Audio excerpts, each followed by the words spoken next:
that video.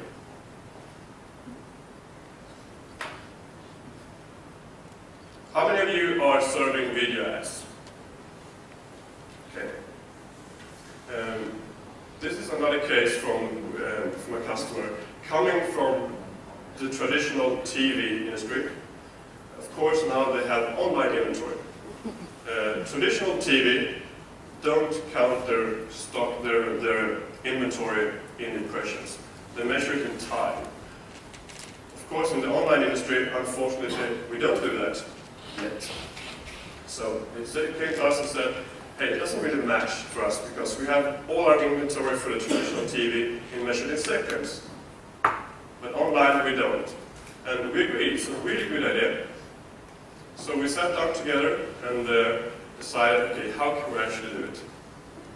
And if you're running video campaigns, you should really rethink why you don't have an inventory in time instead of impressions.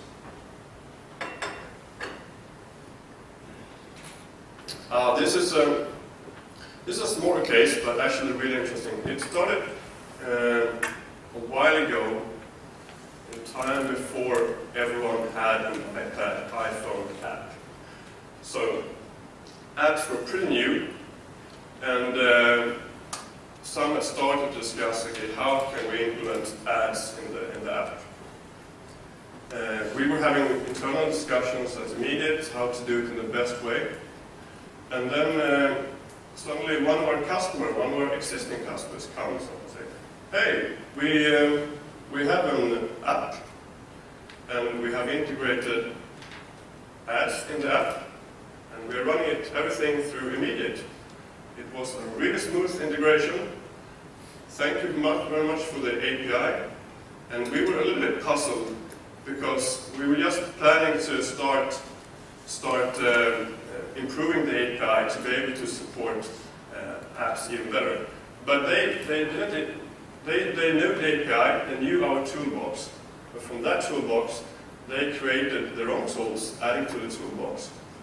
And being really first on the market with an iPad advertisements or an iPhone ads before anyone else had. So this is a good example of how we work with at Emediate. During the setup phase, we have close interactions with the customer, and we work really hard to understand our customer needs.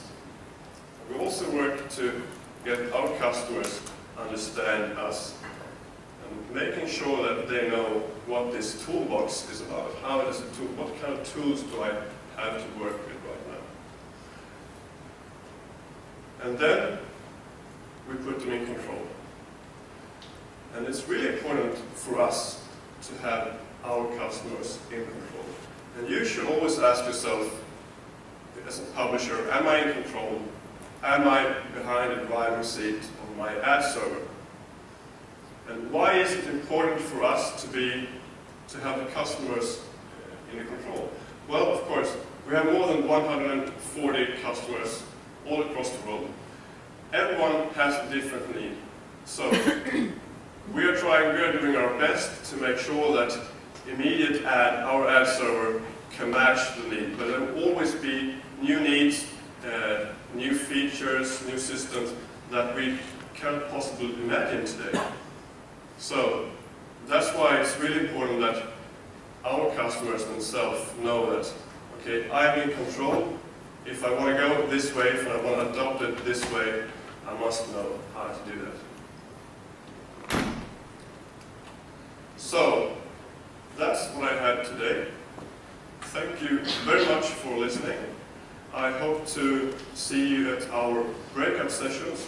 Simon and I will run through 2 more cases in detail, one with an iPhone setup, and also one with a semantic targeting optimization. Thank you very much. Are there any questions for Jonas? One think for me, the semantic targeting Yeah. is really built right into the ad serving platform. Yeah. There's no one else that has that level of integration. No.